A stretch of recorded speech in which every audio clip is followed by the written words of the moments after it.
Van is obviously a great coach. Got to do it with supreme focus, right? With razor sharp focus. Breathe what he's breathing. But he's a better person. Biggest thing you gave me was time. You didn't really know me. We were from the same neighborhood and area, but I was with a group of guys that wanted to go to college, wanted to play ball, and you actually gave us that reality that, hey, this could actually happen because we saw somebody that was like us and that we wanted to become. Only thing that matters is you come out here, play after play after play after play, and that's just play with each other. That's what matters. Recruiting is about relationships. It's built on trust. It's built on doing the right things. And it's built on your head coaches and your athletic director, their vision. And I think we have two great leaders, both of those positions. So it makes it easy for me to go out and do what I do. Be aggressive. Let's win. Here we go.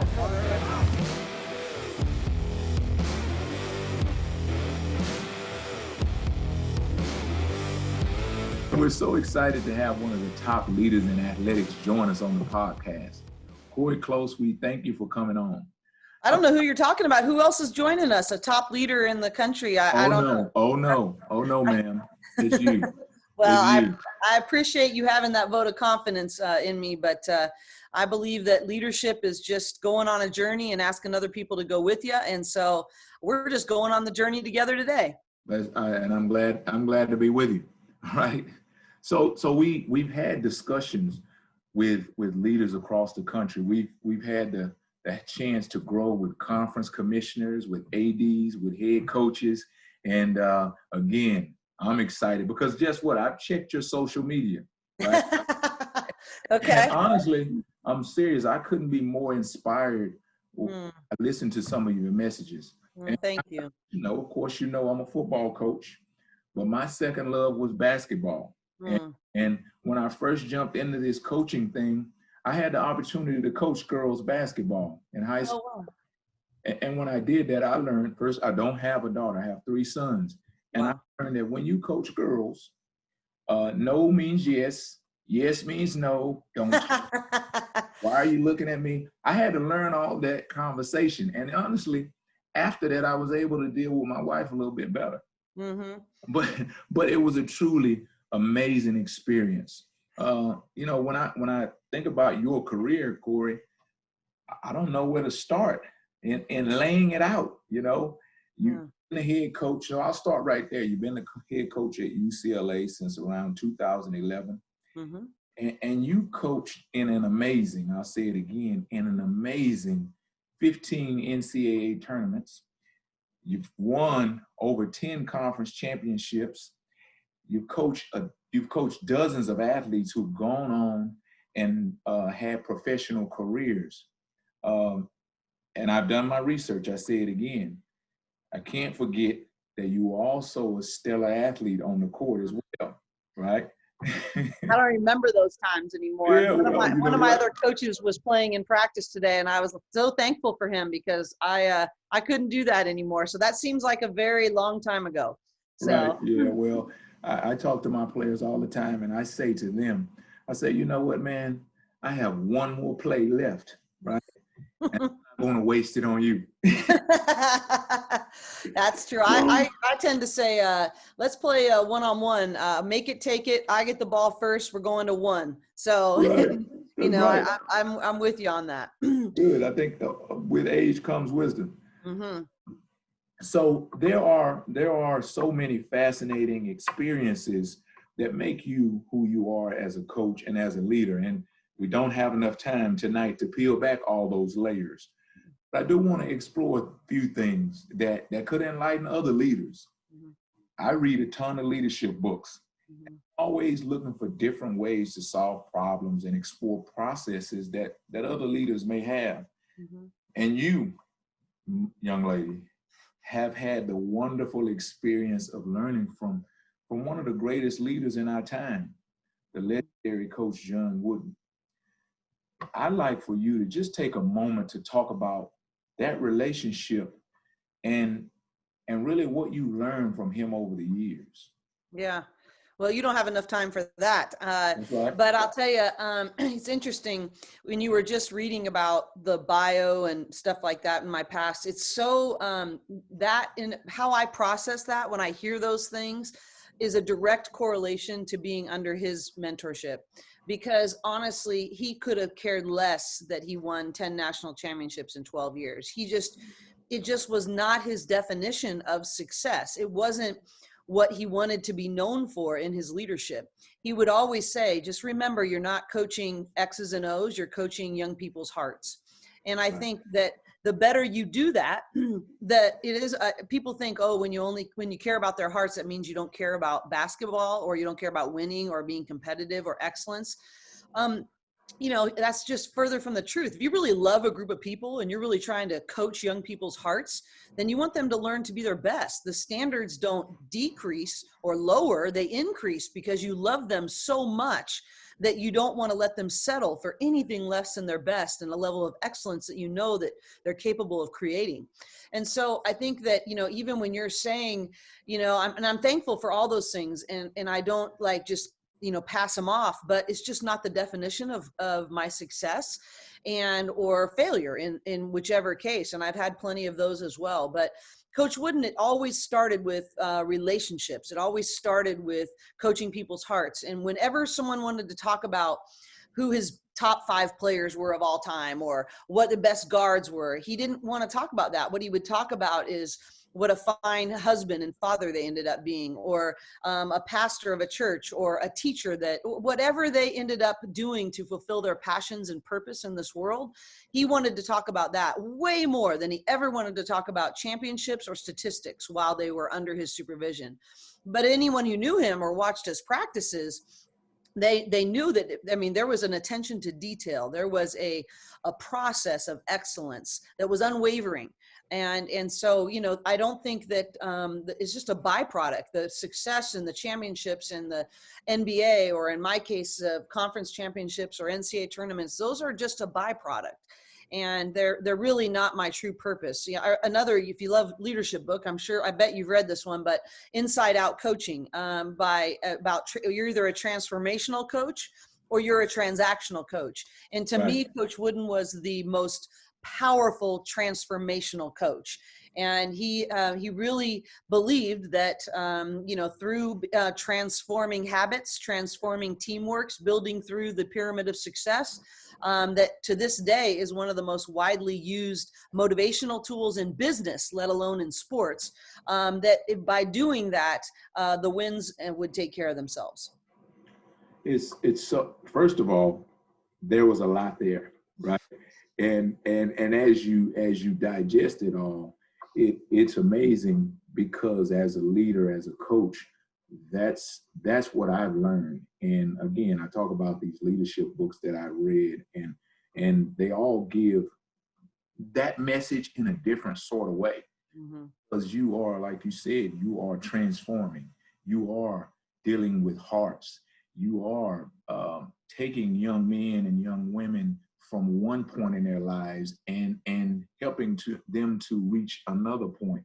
And honestly, it's like you said, you forget the games, you forget the championships, you forget those statistics, but you always remember the people. You always remember the people. And that's what we say when we recruit them. You know, it's about relationships. But until coaches and leaders really take truth in, they don't care what you know. Until they know how much you care. Mm-hmm. And you being a former athlete, I think you definitely understand that. And well, Van, you I don't mean to interrupt you. You just said something really important, I think, is that, you know, that what you're going to remember, the things that are truly going to stay with you. I mean, I have spent time with Coach Wooden's national championship teams through the years, over and over again. And the reality is they just don't talk about those. I mean, they just don't. And, you know, and it's interesting, but at the same time, and on a parallel path, we will be defined. We won't have jobs if we don't win games. So that is the arena that we're in. I always say that I have to win games so I can continue to execute my mission and my purpose. And so, and that's okay. That's our arena of life. And that's that's just part of the deal. But I think that you hit on something that's so important. I remember this Joshua Medcalf, who was our mental conditioning coach, and Right. he was with us for 7 years. He was about 70% of our practices, and people think, oh, that was so good for your players. No, it wasn't. It was so good for me. He was like this truth teller that was giving me feedback on how I was I really living a transformational coaching style, or was I just speaking the words? And he was a great source of accountability as well as education for me. But I remember a really distinct thing. He brought our entire team out onto the floor, and it was an empty poly pavilion, and he looks up and he looks around and he goes, what are the only 2 things that are going to stay with you for the rest of your life from these 4 years? And right away, Jordan Canada, who just won another WNBA championship, she raised her hand and said, I want a banner, baby. I want to raise a banner here. We haven't won one since 1978. And he said, well, that's a great standard of excellence. He never said goal, but it's a great standard of excellence, and nothing wrong with pursuing that level of excellence. But the reality is banners just hang in gyms.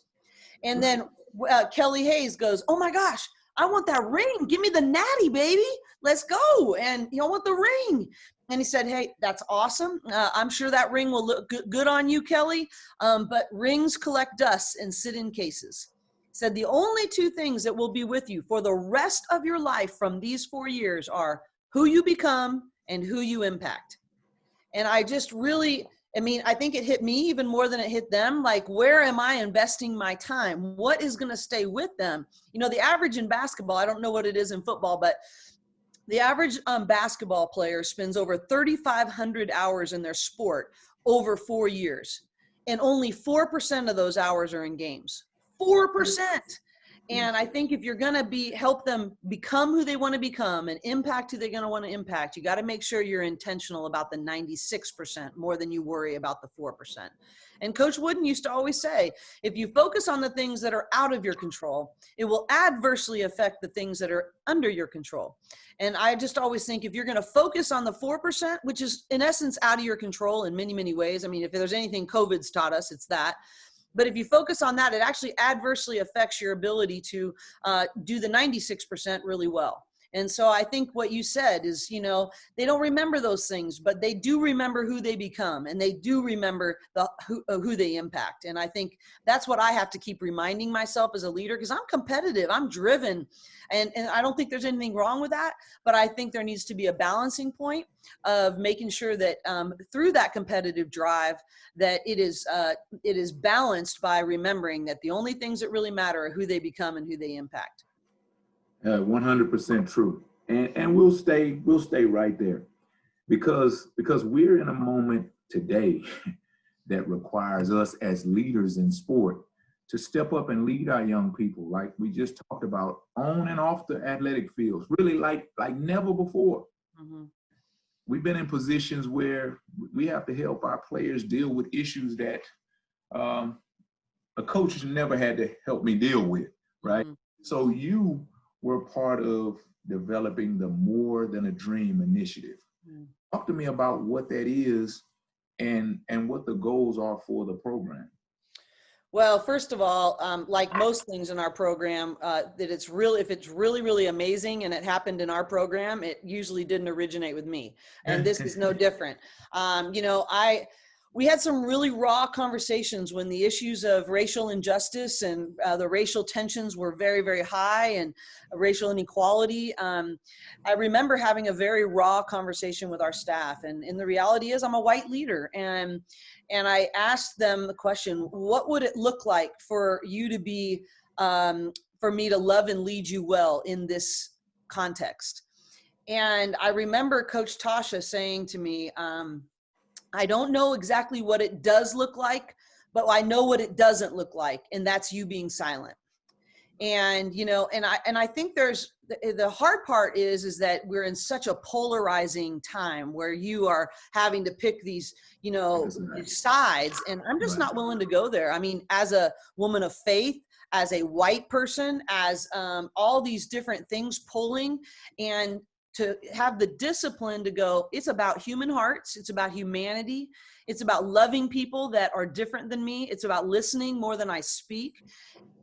through that time, we had a real raw conversation, and Tasha and Shannon LaBeouf on our team, on our staff, and as well as Simeon Sperling, as really strong Black men and women that I needed to hear from them. I needed to hear their hearts, and there were tears in those conversations. There was anger, righteous anger, in my opinion. There was just a lot of difficulty, and then we said, okay, there is going to be a time where that it's not going to be black squares on social media. There's not going to be, everyone's not going to be talking about it all the time. And how do we sustain over time, really making a difference in areas? How do we increase our conversations, our hard conversations, not only within our own program, but with people around us? How do we make it, really, when it comes down to it, how do we make a difference over a long period of time, with our time, with our talent and our platform and our treasure, with money? And if we need to raise more money, what do we need to do? And so everything from catering meals from Black-owned businesses to conversations that we want to have, to doing diversity training in elementary schools of very rich white neighborhoods, and trying to go from that angle. But they decided on that. And I have a group of, it was 6 players on our team and 2 staff members that started this More Than a Dream initiative. And they wrote the mission statement, they wrote the strategic plan, they decided on the pyramid, the pillars and the acronym that this was going to guide us. And we were going to sustain this, whether it be social media, whether it be money we need to raise, whether it be hard conversations that needed to be had. And part of those were with me. I mean, I needed to be willing to have my heart be taught, and I needed them to be truth tellers in my life as much as I wanted to lead them in a positive direction. So to be honest with you, I am just somebody, I have learned more than I have led in this arena. And we started having educational, we had webinars, we had reading assignments, we had movie nights, where we were going to discuss some of these areas of difficulty. And so it's a moving thing. It's not a one-stop shop. It's something that we're doing over a long period of time. But I really heeded the advice of Tasha, said, I know what it doesn't mean. It doesn't mean that you're going to be silent. And so, and if I love her well, then I'm going to live that out. Yeah, I think that there's a podcast around, and I think it says silence is not an option. Right. And when we choose to be honest, right? Yeah. Be honest with where we are. Mm-hmm. I don't know. I just don't know. Right. I'm going to be honest. I don't know how that feels. Well, and I've talked to our coaches, I talked to our head coach, and I said, listen, man, all you have to do is be you, and all you have to, because I know your heart. And when you can be honest and transparent with our players, with others, with me, and I think that's the start. I had a coach who always said he was a very simple coach. He didn't say, his messages were not complicated. They never went over your head. And he always said, just do right. Mm-hmm. Just do right. You know right from wrong, right? You know when you feel a certain way, and you being a woman of faith, you understand when you shouldn't feel this feeling. That's wrong, right? Mm-hmm. But when you're honest, starting with yourself, right? You know what? That's not right. Right. And then you can have honest, like you said, raw conversations. That's a good thing, right? Yeah. We can have honest, raw conversations, and we can leave those conversations feeling better about it. Absolutely. We came in, not walking out with baggage. We came with, the conversation is to empty the bags. Mm-hmm. Amen. Mm-hmm. And so what was it like for you though? What was it like for you yeah. We actually had a student on our campus who said something on social media which really caused an uproar. Mm-hmm. So more so than us dealing with it from afar, we had to deal with that. We had to deal with that with our players, with our student athletes, because they wanted that student removed, and they wanted to, they were hurt by his operation. And so we had to deal with that. But our approach and my approach in leading many of the discussions was on both sides, our young African American student athletes of color, our white student athletes. Listen, what we want to be in sports is we want to be the example for our society, because in sports, you have a young man from Florida, you have a young man from Georgia, you have a white kid from Kansas, you have a black kid from another place. And here we are, we're all here together. We're all struggling through, we're all celebrating the victories, we're all away from families, we're all relying on one another. And so if we can do it, right, then it can be done in our society. And so I think our role as coaches, as leaders, is because there's a lot of energy in the young men and women that we coach. They have a lot of energy, they have a lot of passion for things, maybe more passion than we had when we were their ages. Agreed. And they are ready to attack, they are ready to fight, they are ready to stand up. I think it's our role to direct them, to give them the right tools to be able to convey the proper message, to be able to, like you said earlier, to sustain, right? Because this is not a sprint. This is a marathon. To change people's hearts is a marathon. And so it's not going to happen like that. And so we have to do the best we can to direct them. Coach Shannon on my staff made a great comment to them. She asked them, do you want to express your anger more, or do you want to impact and change more? And you have to, sometimes you can't have both. And so you have to decide what are going to be your highest priorities. And if it's more important to have conversation, to be a bridge builder, to create change, and to impact environments that maybe come from a different perspective, then you're not going to be able to lead with your feelings and your anger. And it doesn't mean that's fair. That's not fair. None of this is fair, right?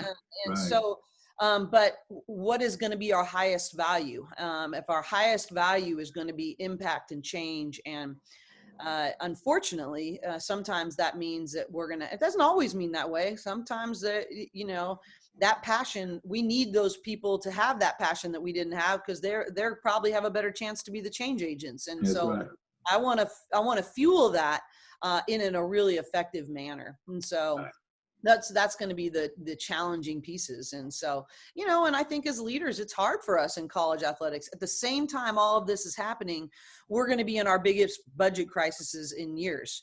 We're going to be having donors there's a lot of pressure. There's not only the pressure of loving your players well through a very, very tense time of COVID, racial injustice, all of those things, but then you've got probably our highest fundraising responsibilities, and what we need to do with a diverse group of donors that may or may not agree with you. And how do you build through that process? And how do we as coaches maintain that we have our values, so there's a lot of things. And, oh, by the way, you better win too, so all of those things, we're sort of working through. And I think that, that's the real challenge of leadership, right? Is to sort of make that sort of distinction about what our highest values are going to be. And if we make good decisions in that and role model that, and sometimes that might be, being willing to stand with our student athletes and lose a donor that isn't maybe as,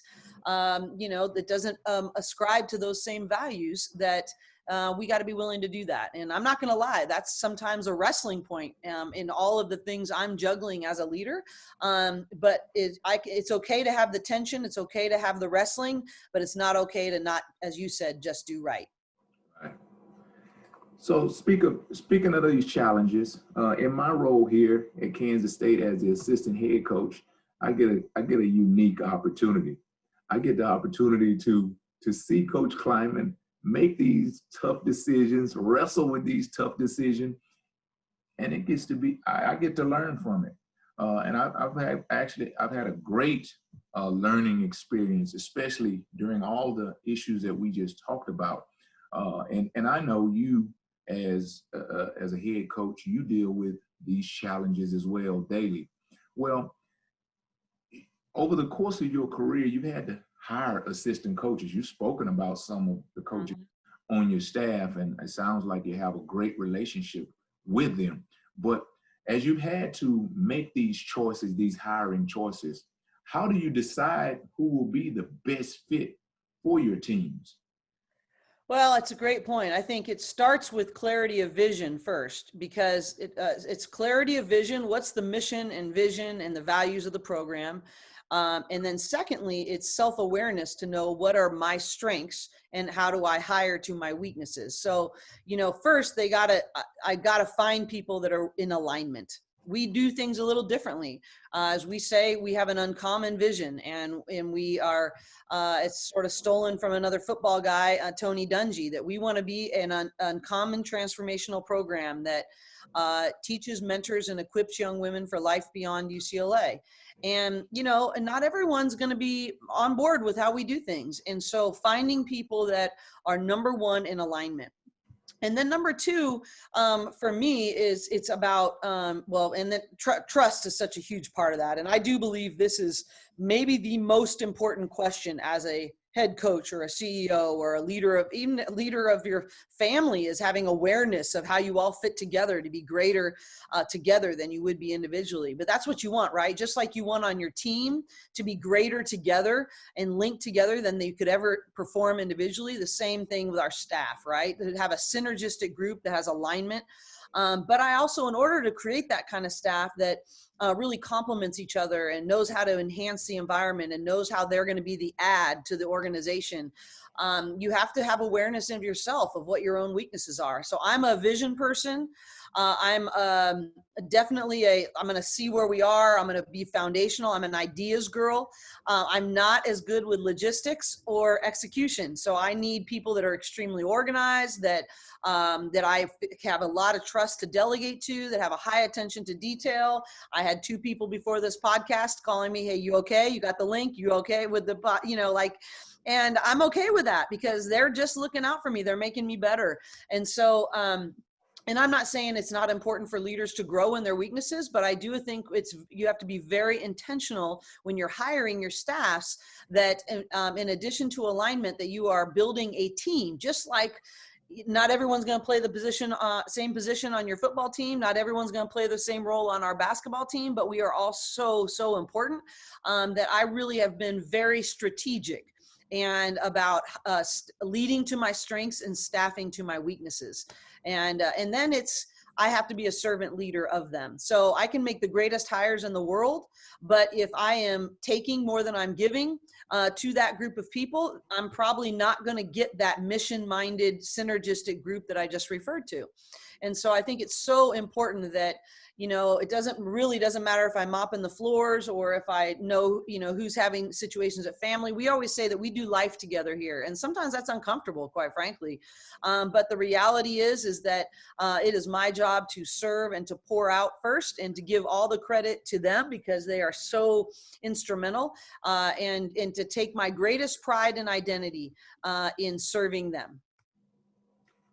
That coach, my simple coach, another thing that he always said is, he said, if you hear things over and over again from different people who have no connection with one another, those things that you're hearing, they're the right things. Mm-hmm. And so when you talk about servant leadership, 100% believe in that. Because, and I take it even further. I talk about our players, the fact that, listen, my job is to make you the best player that you can be. Your job is to make me the best coach that I can be. It's because I'm coaching you that I get better, that I discover how I can help you. You have to help me to be able to help you. Then when we talk about the coaches, it's my job to make Coach Kleiman the best head coach he can be. It's my job to make sure that I do everything that I can to support him. And I would say that he feels the same way for me. And when you have that dynamic, you have something special. You have the reason we have athletics. You have the reason we have sport.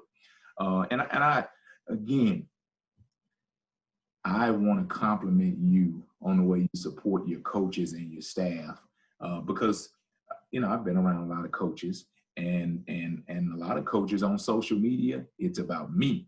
It's about me. I'm recruiting. I'm the center of attention. It's about me. I've seen so many instances where that's not you. Thank you. You compliment coaches on drills. You compliment staff members on programs and things that they've done. I think it's so important that the people who follow you, they know that they have your support, right? So here's my question. How would your staff, your coaches, how would they describe your leadership style? And has it changed over the years? I hope so. Because I hope that just like I expect our players to add to their toolbox every year and to grow in their roles every year, that's what I expect from myself as a leader as well. You know, I hope that they would describe me as someone who is relationship driven and that I cared about them as people first, not my staff first, and as staff members and basketball coaches and colleagues second. I hope that they would say that I lead with clarity of vision and that I'm principled centered, and that's not based on my feelings or how well we did that day or how bad we did that day. I remember Coach Wooden saying that his greatest compliment his wife ever gave him when she was alive was that she could never tell if they had a good practice or bad practice, good game or bad game by the time he got home from work. I mean, that's amazing in my mind. And it's pretty cool. And so I don't think I'm quite as evolved yet in that area. I'm still a work in progress in that, but I hope that they would feel that they were valued as humans first, and that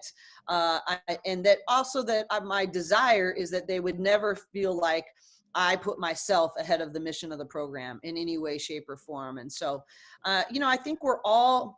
Coach Shannon said something that maybe was our biggest compliment. She told someone who was interviewing for a job for us, said, if you don't have a servant's heart here, you will stick out like a sore thumb. Yeah. And I think that's the biggest compliment I can give our culture, is that we just truly are here to serve each other. So I hope that they would say that that happens in me first before it happens through me second. Mm-hmm. Great. So I know you get this question often. And we kind of talked about it a little bit, but with the emotional strain that, that the pandemic and all the protocols that have come along with it, that have given us all, right? How has being a leader during these moments made you feel like you've become a better head coach overall? Yeah, what do we tell? I think so much of this is exposing in us and leaders how we have to live the lessons we say to our athletes, right? In the pressurized moments, you got to know that you're built for it, that you've paid the price. The work done in the dark always gets revealed in the light, and all these things that we say to our athletes. And I think that, the reality is, I go back to the example. I actually shared this example with our executive board of our business with UCLA, which is a business arm of our university. And I shared with their executive board today about just the 3 things that have kept me going through COVID. But one of the things I talked about was I had to flip adversity on its head. And I had to make a choice to do that. It's not because I wanted to, it's not because I felt like it, but I realized that that was going to be the big separator, right? The adversity is coming. It's not if, it's a matter of when and what the form will be for you. And so, I think back to a colleague of ours, another coach, a men's basketball coach from the University of Virginia, Tony Bennett. He was the first coach our first basketball coach to be the overall #1 seed in the NCAA tournament 3 years ago and lose to in essence, the number 68 seed. And then fast forward 12 months later, he wins the national championship. And when asked about that, what he said was that if you are willing to handle adversity well and correctly, it can buy you a ticket to a place you would never have been able to go otherwise. I don't want to miss what adversity can teach me as a leader right now. I don't want to miss that ticket that I could buy that could take me to a place that maybe I wouldn't have been able to go otherwise. I ask this question all the time when I'm recruiting. I ask young people, I said, tell me the time in your life that you are most proud of your growth. You're most proud of a choice you made. And every time it's always about this adverse situation that they made the choice to conquer or overcome or find a way around. And what I do is I turn to their parents and say, see, so when they struggle, when they come to UCLA, don't panic. This is when the good stuff happens. We got to lean into the adversity because it can buy us a ticket to a place that we would never have been able to go otherwise. And so one of the biggest things in this pandemic is, I think about how gold and silver are purified in order to be able to sell. And the process in both arenas is you put all of them in this huge vat and you heat it up. And when it really heats up, it brings the junk to the top, and then they scrape it off, and then they heat it up again. They come up. And the interesting thing about it that I didn't know till recently was it never is completely pure. It's just like us as leaders. We're never going to ever arrive. We're never going to reach this, perfection. But the process of leaning into when we get heated up and our junk gets exposed, and being willing to lean into that, deal with it, allow the truth tellers in our lives to say, hey, this is a blind spot here. You got to deal with this. Or, hey, this is really hard. And just like when a really hard thing comes up for our student athletes, we ask them to lean into it, that pressure is a privilege, and that this is when the good stuff happens. This is when you really grow. Well, same as a leader, right? I don't want to miss out on I don't want to miss what is getting exposed as I get heated up. We're all getting heated up. Our junk is all going to come up to the top. And will I have the courage to scrape mine off the top and relentlessly be learning from the environment, even as uncomfortable as it is? And don't get me wrong. I've had days where I wanted to curl up and watch Netflix all day and pretend it never happened. I've had my overwhelming days, but I think that's always goes back to commitments, right? One of my staff members says your commitments, not your feelings, will determine your destiny. And so I want myself as a leader that I want my principles, I want my commitments, I want my convictions to guide, even when in the midst of all of this, my feelings are like, enough is enough, And right. I'm not saying you discount your feelings. The feelings are real. You call it, it's truth, but I'm not going to let them dictate my next step. And so I think those are just really, I've sort of had 3 rally cries during this time, but I think flipping adversity on its head, and that's been probably my leading one that I've spent the most time with, because I don't want to miss out on the innovation that might come from it. The chance to, I think about our lives, and you've mentioned your coach, right? And I think back to who are the adults in my life that have been most impactful. And it's been the ones that have entered in with me in my toughest of days. It's been the ones who have gotten in the trenches when I've struggled the most. Well, I'm going to get a chance to do that right now. I'm getting a chance to get in the trenches with my student athletes when they are struggling the most. How great is that? I say I want to impact hearts. Well, I don't want to miss the chance to do that right now. 100%. I think as you're talking, again, a lot to unpack, to digest. But as you're talking, I'm thinking about, we had a discussion as coaches, and just kind of joking around really, and talking about what have we gained from this moment of COVID. Well, you remember during the shutdown for us as a football team, we couldn't meet with our players. We had to meet with them on Zoom. Well, we have coaches, not just our staff, and I'm definitely not going to call out any names on our staff, but we have coaches who can't even turn the computer on. And now here this coach is, he's running a Zoom meeting. He's sharing his screen. He's doing voiceovers. And so what that did is that he grew as a coach, and there has been terrible tragedy that has come from this pandemic, but there's also been a lot of growth. There's also been opportunities for our players to go into their places, their private spaces, and make decisions, make commitments to determine, who am I going to be? Who am I when no one is watching, right? Because there's been a lot of moments where no one is watching. And so It's been a great opportunity for growth. And one of the things that we say is, you say commitments over feelings, we say standards. Once you map out your standards, they are what they are. And it doesn't matter what you feel like today. It doesn't matter what's going on. The standard is the standard. The mission is the mission. Right. And you're locked in, right? And so again, great points there. I know, and this is my last question. I know that you are about developing other leaders in this place, this moment that you live in. What advice would you give to a young assistant just getting started in the coaching who one day aspires to be a head coach? Well, I had the wonderful privilege of being an assistant coach for 18 years, and I wouldn't trade that time for anything. And I think be the head coach of your area. I tell all of our players, all of our staff members, that I expect you to be a top 10 level head coach in your area, and be responsible and hold yourself to that level. So I don't care if you're a manager listening to this and you want to be a head coach someday, or whether you're an assistant coach, or whether you're a ops, or whatever your role is.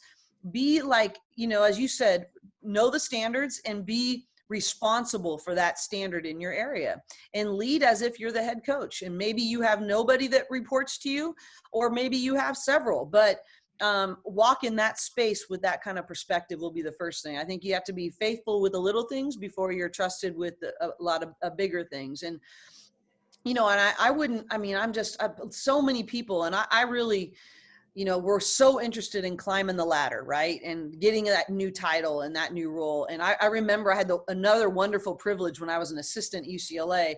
Obviously, being mentored by Coach Wooden was the number one, but another thing that I got to do is two great coaches, Lorenzo Romar and Mark Gottfried. And Lorenzo's now the coach at Pepperdine, and Mark Gottfried's actually the coach at Northridge. But they were assistant coaches on the men's staff, and they lived near me. And we had a long commute, and I told them, we actually all went to the same church, and I asked them if I could ride to work with them, and if I would babysit their kids for free, if they would let me ride to work with them. And so I did. I babysat. They had 5 kids between the two of them at the time, and I would come and give them the night out to go to dinner with their wives or whatever, as long as they would let me to go to work. And I still, to this day, I remember something that they were talking about. They were in the front seats and I was in the back seat, and they were talking about making sure that you don't climb the ladder and you don't get to the top of your ladder and remember that your ladder is standing against the wrong wall. And I think it's just so important that if you're wanting to be a head coach and you want to climb the ladder, and there's nothing wrong with that, it starts with making sure that your ladder is standing against the correct wall. And so I think it's just like, who are you going to be about? And I think integrity is so much. Integrity, loyalty, work ethic, trust. Those things will take you such a long way. And I think those are just character traits. Constantly work on your character as a human being, and that will elevate you in ways that you would never have been able to otherwise. Secondly, do whatever it takes to master your craft. So, for me, like, was putting myself in situations where I can just listen to wise people. It didn't matter what phase of life, and just trying to do that, and have wisdom surrounding you. I would also say, how do you sort of serve your neighbors? I always say you got to love your neighbor, and even if you don't like your neighbor, well, what does that look like in your role? And if the organization is different because you're there because you've served your neighbor in any way, shape, or form, and really your feelings about them are inconsequential. We don't really care. It's just a matter of, this is the principle that we have. If you want to become a servant leader, serve your neighbor right now, whether you like them or not. And I think that's, and your neighbor, what I mean in the context of athletics, is just whoever's around you. It might be the ticket person. It might be the janitorial staff. It might be whoever it is, figure out how to love and serve your neighbor. And as you do that, you will have more and more people that are in your corner. You're not doing it for that reason, but it definitely is a byproduct of that. So I'll let you with one story, because it really comes down to this. Elena Beard was a 2-time Defensive Player of the Year in the WNBA. She played at Duke, played at Final Fours, won conference championships, won 2 WNBA championships. And, she told a story to my team one time that was really impactful for me. And she made a very complex thing come down to a very simple decision. She tells a story that she's in Game 5. And the WNBA finals, they're at Minnesota, sold out crowd, and she walks out onto the court, and she asks herself 2 questions. She says, have I done everything under my control to master my craft? And have I done everything under my control to be an elite teammate? And she honestly could look herself in the mirror and she could say, yes, I have. I've done everything under my control, and I've done everything I can do to be an elite teammate. Go play in freedom and surrender the results. And it was amazing. And then she said, it was awesome. They won. Everything was really good. But she knew no matter what the result, she could perform at her best in freedom, and she could surrender the results if she knew she took care of those first 2 things, doing everything under your control to master your craft and to be an elite teammate. Fast forward to the next year, 12 months later, game 5 again, same thing at Minnesota, sold out crowd. And she asked herself that same thing. And bottom line, she answers yes again. She goes out and plays. They end up losing that time. And she said, did it sting? Of course it did. It was, I'm a competitor, but I could be at peace because I had done those 2 things over and over again. And I can do that. And I think it applies to being a head coach, is that you may not be under your control. You can win some, you could get a job, you could lose a job, but in the end, you're going to be the best leader version of yourself if you can look yourself in the mirror and say, I've done everything under my control to master my craft and to be an elite teammate or an elite colleague. And then you got to surrender that, I waited a long time. I thought I'd be a head coach earlier, but you know what? If I can just focus on mastering my craft and being an elite teammate, then eventually I'll surrender the result and I'll have peace, and it will happen when it's supposed to happen. I'll tell you what, first thing is this. It should be no surprise as to why your teams are successful. And it should be no surprise as to why your staff and your players have a great experience on your teams. I gotta say, I'm really honored. And like I said, when I researched and checked out your social media just to figure out who I'd be talking to, I was extremely excited, felt extremely honored. But now, after spending just a little bit of time with you, I'm even more impressed. I'm even more honored.